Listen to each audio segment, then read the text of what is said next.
O deputado federal Eduardo Bolsonaro está desde abril nos Estados Unidos, articulando ações para reverter a situação do pai dele, Jair Bolsonaro, aqui no Brasil. Ele foi para o país depois de tirar uma licença não remunerada do mandato, mas esse período dessa licença venceu no último domingo, dia 20 de julho. E agora ele corre o risco de perder o mandato, já que ele anunciou, inclusive, que ele não vai renunciar. Para impedir que isso aconteça, que esse mandato seja perdido, os aliados do filho 03 do ex-presidente estão articulando ações em várias frentes, Levi? Vamos entender aqui algumas delas? Pois é, Dani, nós já são alguns dias falando praticamente só sobre esse sobrenome, Sim. Jair Bolsonaro, Eduardo Bolsonaro, enfim. Bom, existe aí alguns dias já uma articulação, diferentes articulações, na verdade, para tentar salvar o mandato do deputado Eduardo Bolsonaro, porque agora, a partir do dia 4 de agosto, o Congresso volta do recesso e aí, com ele ficando lá nos Estados Unidos, vão começar a ser contadas as faltas, E existe um limite de faltas, Cada parlamentar só pode faltar sem justificativa até 1/3 das sessões parlamentares. Caso ele extrapole esse limite, aí o mandato dele é automaticamente cassado, como já aconteceu recentemente, inclusive até com o ex-deputado Chiquinho Brazão, que está preso aí pelo caso da vereadora Marielle Franco. Bom, uma dessas articulações envolve, inclusive, governadores aliados do bolsonarismo, junto ali com parlamentares, é claro, de uma possível nomeação de Eduardo Bolsonaro para uma secretaria estadual que ele, em tese, poderia exercer mesmo estando fora do país, porque aí, ele assumindo essa secretaria, ele poderia se licenciar novamente do cargo de deputado federal e aí por tempo indeterminado, enquanto ele estiver cumprindo essa função em algum governo do estado, ele poderia estar licenciado, como a gente tem ministros que têm mandatos no Congresso e estão de licença, secretários estaduais também, enfim. E aí seria uma forma de garantir que Eduardo cumpra o seu mandato aí na Câmara dos Deputados até janeiro de 2025, E aí se fala, por exemplo, que essa possível nomeação, poderia partir do governador do Rio de Janeiro, Cláudio Castro, ou do governador de Santa Catarina, Jorginho Melo, os dois são do PL. No caso de Cláudio Castro, seria até uma forma dele, um aceno ali dele à família Bolsonaro, porque ele tem pretensões aí de disputar o Senado no ano que vem pelo Rio de Janeiro, Uma das vagas na chapa bolsonarista ao Senado vai ser do Flávio Bolsonaro, que vai se candidatar à reeleição, a outra ainda está em aberto e tem muitos pretendentes. Então, seria uma forma até de Cláudio Castro se cacifar a concorrer a essa vaga ao Senado em 2026. Jorginho Melo também dizem que é um governador que não teria tantos problemas assim em aceitar essa missão, digamos assim, porque teria um custo político para qualquer governador essa eventual nomeação de Eduardo Bolsonaro. Mas para esses dois, calcula-se que o custo político seria menor do que, por exemplo, se fosse governador de São Paulo, Tarcísio de Freitas, Já se falou também nessa possibilidade, mas o que se fala é que Tarcísio teria uma resistência maior, ou no caso de Romeu Zema, em Minas Gerais, também, ele até nos últimos dias fez algumas críticas públicas a Eduardo Bolsonaro. Então, um cenário mais provável, nessa nomeação hipotética, seria essa articulação envolvendo ou o governador do Rio ou o governador de Santa Catarina. Aí, só que a gente já tem uma movimentação, da Câmara, da base governista, também no STF, prevendo que haja essa movimentação da oposição para proteger o mandato de Eduardo Bolsonaro, Levi? Exatamente, Dani. E aí já há algumas semanas a gente teve aí algumas iniciativas parlamentares de deputados bolsonaristas. Por exemplo, o deputado Evair Vieira de Mello, do PL do Espírito Santo, ele apresentou um projeto de resolução que muda o regimento interno da Câmara e permite que parlamentares exerçam os cargos mesmo estando no exterior sem que percam os mandatos. em tese, um deputado até pode morar no exterior e exercer o cargo, desde que ele compareça às sessões parlamentares, né? Claro que no caso de Eduardo Bolsonaro, por diferentes fatores, isso não seria possível. E aí, nesse projeto, o deputado Evair diz que não existe um impedimento técnico para que essa proposta seja aprovada, e ele argumenta, por exemplo, que esse modelo de votações remotas já foi utilizado durante a pandemia da Covid-19, que durante muitos meses ali em 2020, o Congresso esteve fechado para sessões presenciais, e aí você tinha praticamente todos os parlamentares, ou quase todos, participando remotamente das votações. Mas ali a gente sabe que foi uma situação bastante excepcional, né? Uma situação de saúde pública. E é uma situação coletiva, né, Levi? Assim, se a gente para pensar, a gente tem uma situação em que tem várias pessoas impedidas, né, um grupo de pessoas impedidos ali de se encontrar por uma questão de saúde pública, como você bem trouxe. E aí, nesse caso, agora é uma situação individual e que tem repercussões que são muito... que podem ser politicamente danosas, né, para vários deputados. Então, acredito que essa seja uma proposta menos viável, digamos assim, né?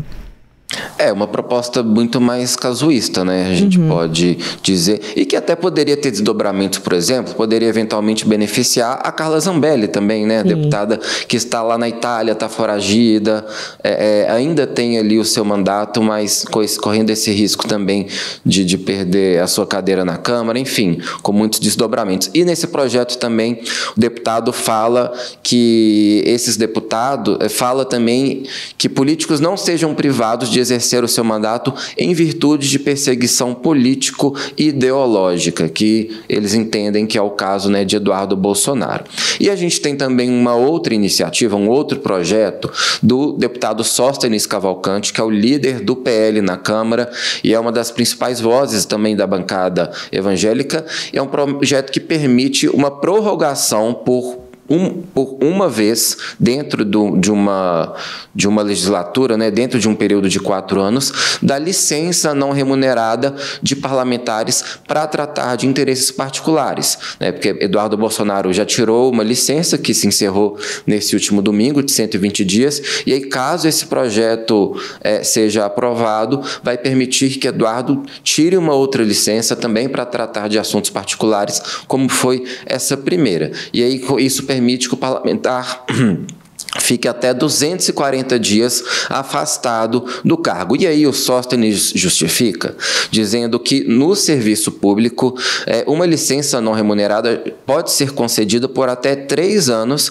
e, segundo ele, essa alteração traria uma equidade, então, para os parlamentares, né? Ele colocaria os parlamentares nesse mesmo patamar, digamos assim, do que os servidores concursados, por exemplo, do que os outros servidores federais.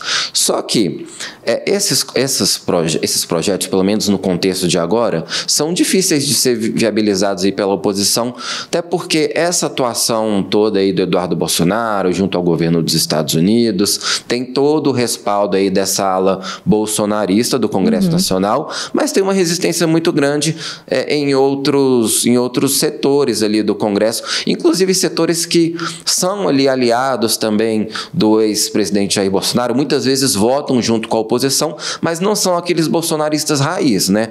Muitas bancadas ali do centrão ou de uma centro-direita, de uma direita mais moderada, que veem nessa atuação de Eduardo Bolsonaro prejuízos para o país, prejuízos para a economia brasileira e que dificilmente vão se submeter a esse desgaste político de aprovar um projeto que muda o regimento interno, para que, a princípio, vai beneficiar apenas um deputado, e que foram claramente apresentados esses projetos visando salvar o mandato de Eduardo Bolsonaro. E, com isso, o próprio presidente da Câmara, Hugo Mota, acaba não embarcando também nessa ideia, né? Ele ainda não se manifestou publicamente sobre nenhum desses 2 projetos, mas tudo indica também que ele não vai chancelar nenhuma dessas propostas propostas, até porque se a maioria da Câmara dos Deputados não apoia um determinado projeto,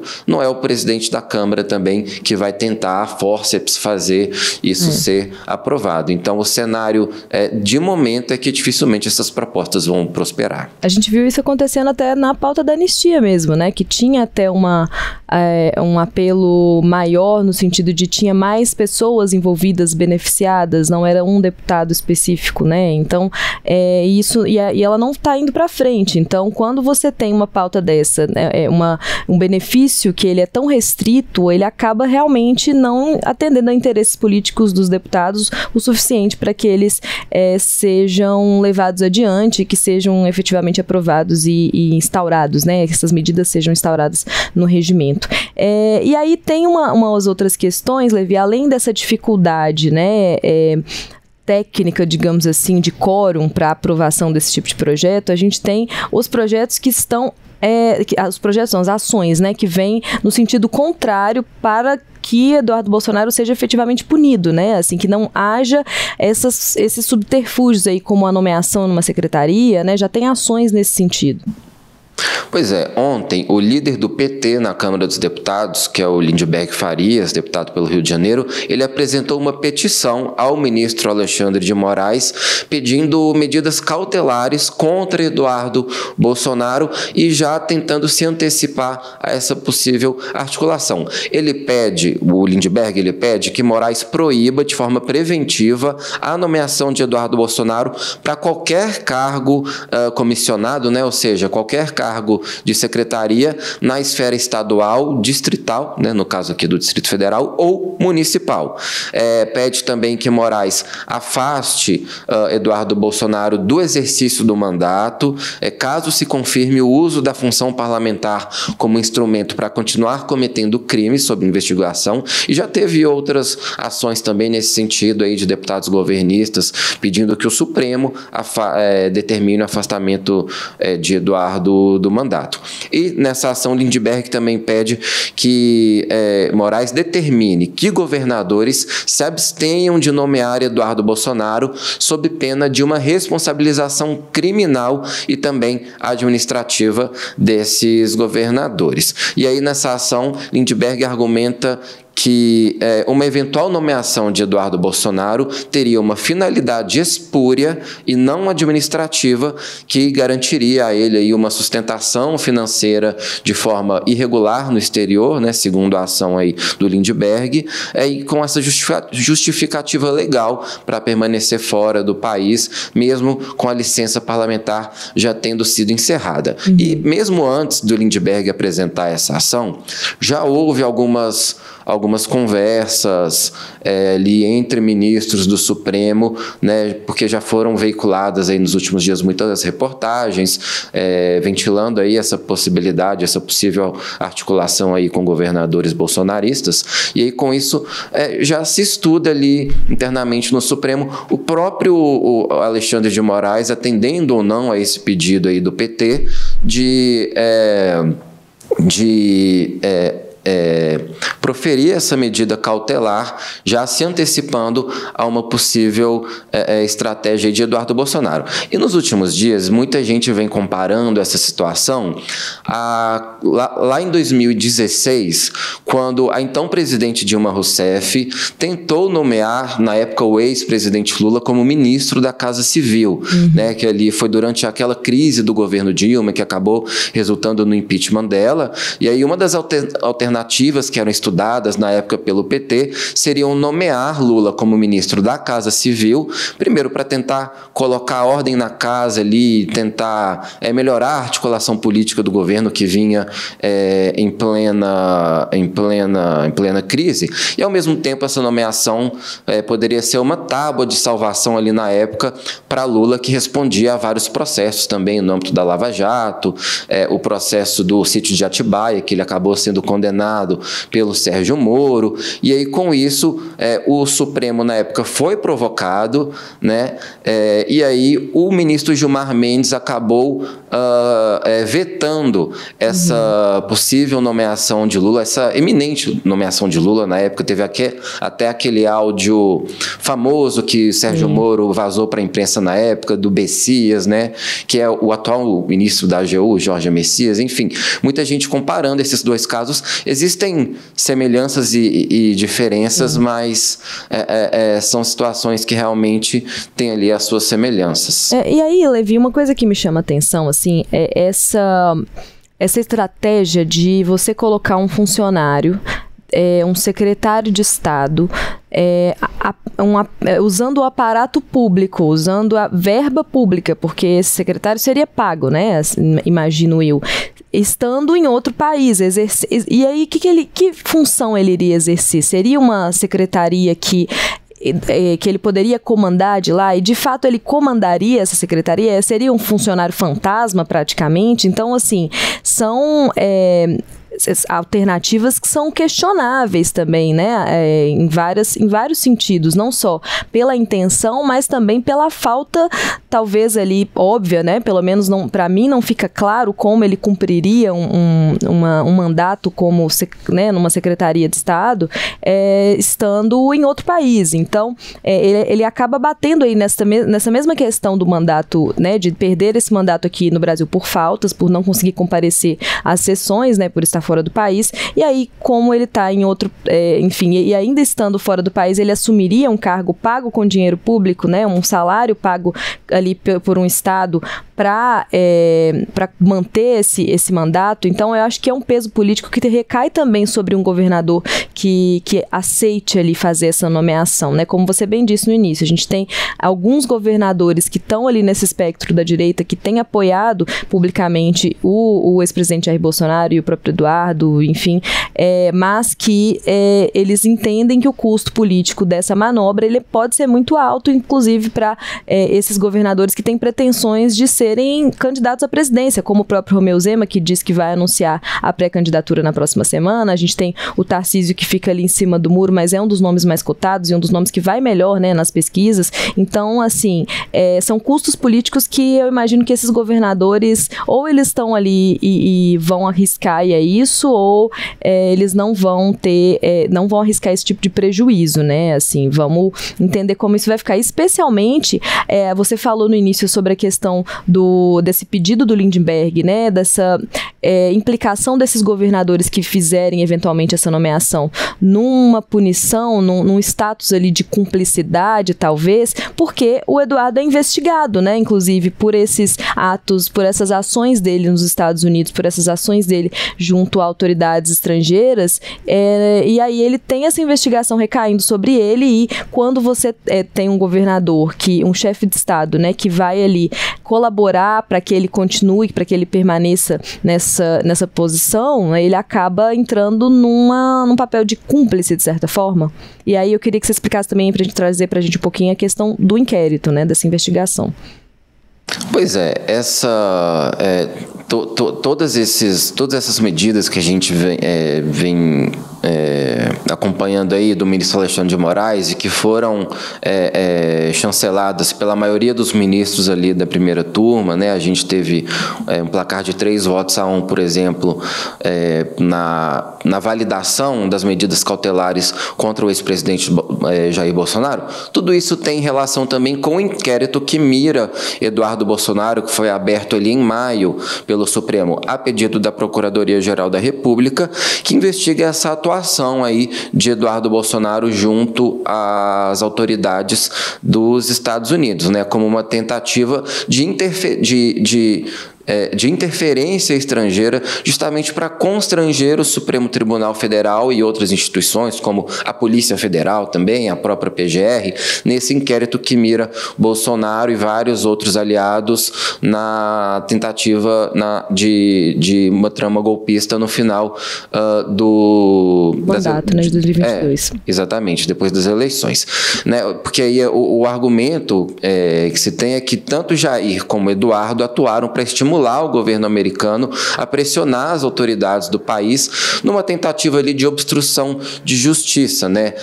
O Alexandre de Moraes, por exemplo, na própria decisão da última sexta-feira das medidas cautelares, ele apontou que tanto o pai como o filho cometeram atentados contra a soberania nacional, com o objetivo de interferir em processos judiciais, também desestabilizar a economia e, com isso, pressionar o judiciário, pressionar também o próprio governo federal, o poder executivo, a, eventualmente, uma interferência em outro poder, uma interferência no judiciário. Inicialmente, inclusive, Jair Bolsonaro não estava nesse inquérito. Era um inquérito que mirava apenas Eduardo Bolsonaro, mas, na sexta-feira, junto com as medidas cautelares, Moraes decidiu incluir também o ex-presidente Jair Bolsonaro nessas apurações. E aí é um inquérito que ainda está num estágio um pouco mais inicial, né, em comparação, por exemplo, com o da trama golpista, que já está na reta final. A gente já deve ter o julgamento dos réus possivelmente em setembro, ou no máximo em outubro. E aí... Então, ainda está na primeira fase, mas também como os fatos têm acontecido de uma forma muito intensa, né, muito rapidamente, inclusive com as sanções do governo Donald Trump. Então, ele estava, mesmo nesse estágio inicial, ele está avançando bastante rápido também. A gente ainda não consegue ter, né, uma estimativa de quando a gente vai ter a fase, por exemplo, da denúncia formal apresentada pela Procuradoria-Geral da República, né, que aí depois o Supremo decide, se torna Jair e Eduardo Bolsonaro réus neste processo, né, mas a gente tem tido um avanço rápido aí, porque tudo tem acontecido muito rapidamente. E aí são muitas implicações, né, que acabam exigindo essa resposta mais rápida também das instituições, no sentido de frear esse avanço dessas medidas que atingem, né, muito diretamente a população e o país. Enfim, a gente nega um exemplo ali das tarifas do presidente Donald Trump dos Estados Unidos. Enfim, então são ações que vão forçando reações muito mais rápidas das instituições.